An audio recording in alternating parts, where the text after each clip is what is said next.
the scope of microbiology and just a brief historical overview. So the simplest characterization of microbial cells places them into two broad categories, either prokaryotic cells that lack a true membrane-delimited nucleus, and eukaryotic cells that are arguably more complex morphologically and have a membrane-enclosed nucleus. So bacteria would then fall into the prokaryotic group, and yeast cells, for example, would fall into the eukaryotic group. Here's the old school classification scheme at the top, the five kingdom system, using Monera, which are the bacteria, then Protista, the protists like amoeba and things like that, and fungi, which again, yeasts and molds, and animalia, and then plantae. But the three-domain alternative was proposed based on molecular techniques, and in particular, comparing ribosomal RNA from different types, different cell types, resulted in the divisions into bacteria, archaea, and eukarya. So bacteria are the true bacteria, obviously. Archaea are a group of prokaryotes that are similar in some ways to bacteria morphologically, but metabolically and genetically, they're quite different. And then obviously the eukarya, which would include us and plants and yeasts and molds. This slide just gives you a sense of one of these phylogenetic tree using the three-domain system. And so you can kind of get a sense of the distribution. So here's a big group of bacteria, for example, and it's very broad, so you're not seeing the finer details. But, so again, here are the eukarya, which, again, here's Giardia, which is a parasite. Here's, us, Homo, and of course we're right next to corn, so obviously we're not super related to corn, but we do fall into this large group of eukarya. And then here are the archaea over here. And again, archaea are a group of prokaryotes that are similar to bacteria, but metabolically and genetically have very many differences. So as far as the domain bacteria go, they're all prokaryotes. Most are single-celled, and many have peptidoglycan in their cell wall.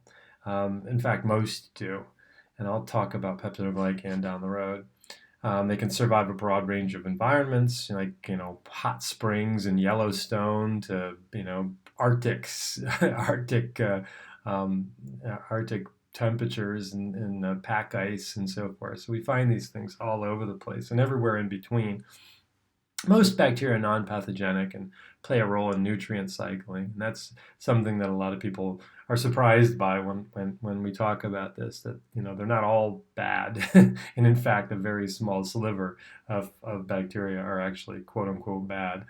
And then at the final bullet point, cyanobacteria, these are photosynthetic microbes that, as the name suggests, fix carbon through photosynthesis and produce oxygen as a waste product. As far as the domain archaea go, they're all prokaryotes. And again, prokaryotes, they lack a membrane delineated nucleus. So they're distinguished from bacteria by their unique ribosomal RNA sequences. Now, ribosomal RNA sequences are a part of ribosomes. And so when microbes are building their ribosomes, or when humans or whatever are building their ribosomes, they'll use strands of ribosomal RNA and protein. And the specific kinds of ribosomal RNA are unique to different lineages.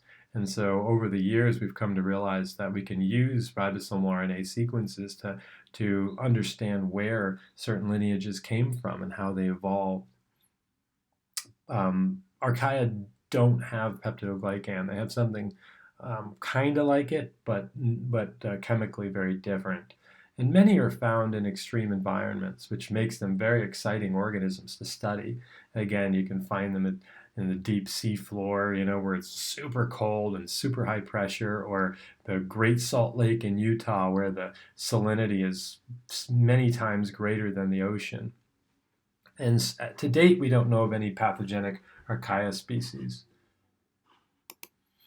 The domain eukarya, again, all eukaryotes, animals, plants, eukaryotic microorganisms. I should back up and just mention quickly that here they use a C. Often we use a K. I prefer the K spelling, um, but but the textbook that this came from uses the C spelling for eukarya. Anyway, that's a side story. But again, the microorganisms that are eukaryotic include the protists, and again, you're talking amoeba and paramecia and things that you might be familiar with, and of course algae and protozoa, slime molds, and water molds and fungi, and are all part of that group. They're typically larger than prokaryotic cells, but that's a generalization. So this table sort of gives you an overview of some basic characteristics. We start with common shapes, and so these are bacteria and archaea. And again, they, morphologically, they look very similar to one another, but again, genetically and metabolically, they're quite different. So this class is largely going to focus on bacteria and then a little bit on viruses, yeasts, and molds. So here we're looking at different morphologies and arrangements of bacteria specifically. And so you can see these cocci, these round individual cells. And then, of course, the rod-shaped microbes, and occasionally you find some spirochetes, helical-shaped, corkscrew-shaped microbes.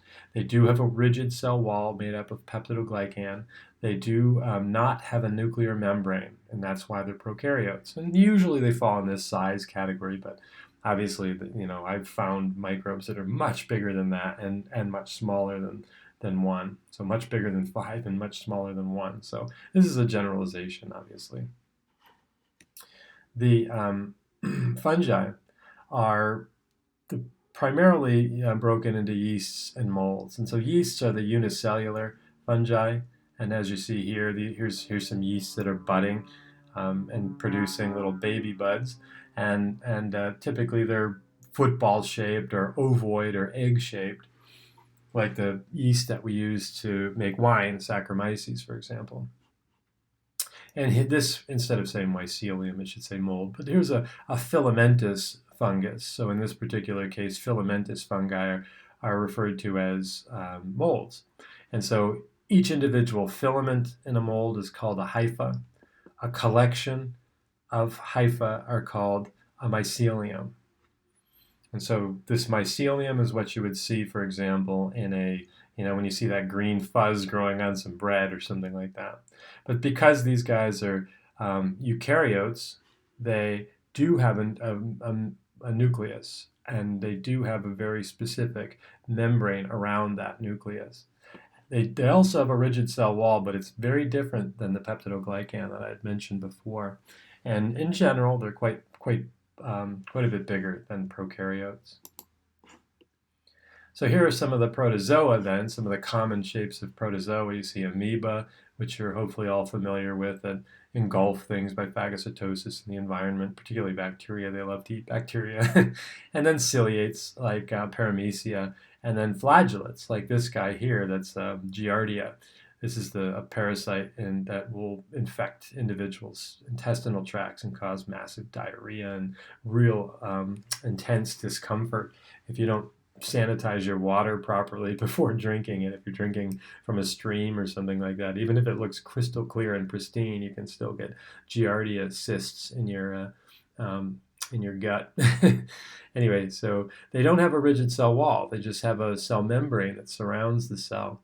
And because they're eukaryotes, they do have a nuclear membrane, and they're quite a bit bigger than the bacteria and yeasts and molds.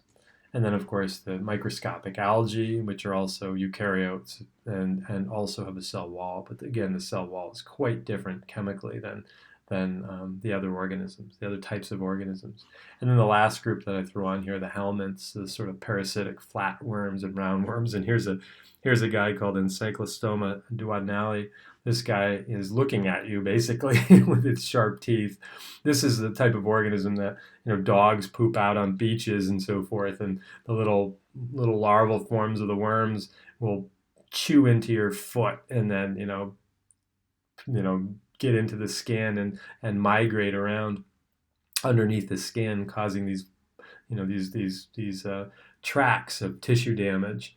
You can look these guys up and see some examples of that.